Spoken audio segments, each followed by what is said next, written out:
Sur la ligne actuellement fermée Bointière sur ma circonscription, la région s'est engagée à mettre le matériel roulant. Elle reste dans l'attente de la SNCF pour la réhabilitation de l'infrastructure.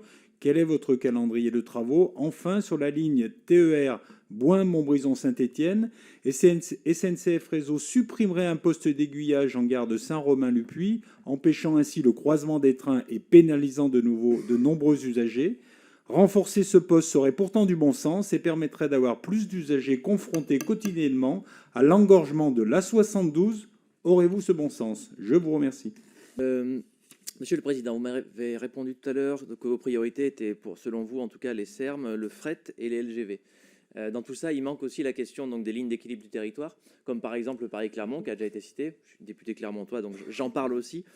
Dans tout ça, donc, il y a ces lignes-là. Il y a aussi les petites lignes. Je n'ai pas compris tout à l'heure pourquoi vous aviez dit que, en gros, quand on parle du réseau un peu plus local, ça relève uniquement des CPER, puisqu'en gros, c'est bien SNCF Réseau qui, j'imagine, a quand même toute latitude sur le fait de choisir les lignes qu'elle rénove.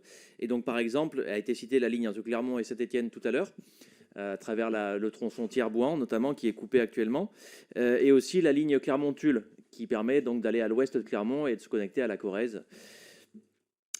Donc sur ces choix-là, en tout cas, vous pouvez m'expliquer un petit peu qui opère les choix ou pas de rénover ces lignes, ce qui me semble essentiel en tout cas à maintenir, voire à réouvrir pour des transports de voyageurs. C'est une manière aussi de répondre à ce que vous avez dit. Vous avez donné des exemples après de lignes régionales, ouvertes ou pas ouvertes.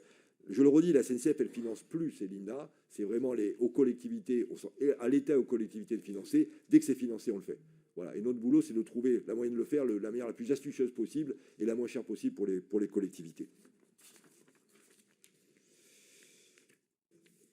C'est une manière aussi de répondre à ce que vous avez dit. Vous avez donné des exemples après de lignes régionales, ouvertes ou pas ouvertes. Je le redis, la SNCF, elle finance plus ces lignes-là. C'est vraiment aux collectivités, à l'État et aux collectivités de financer. Dès que c'est financé, on le fait. Voilà. Et notre boulot, c'est de trouver la moyen de le faire, la manière la plus astucieuse possible et la moins chère possible pour les collectivités.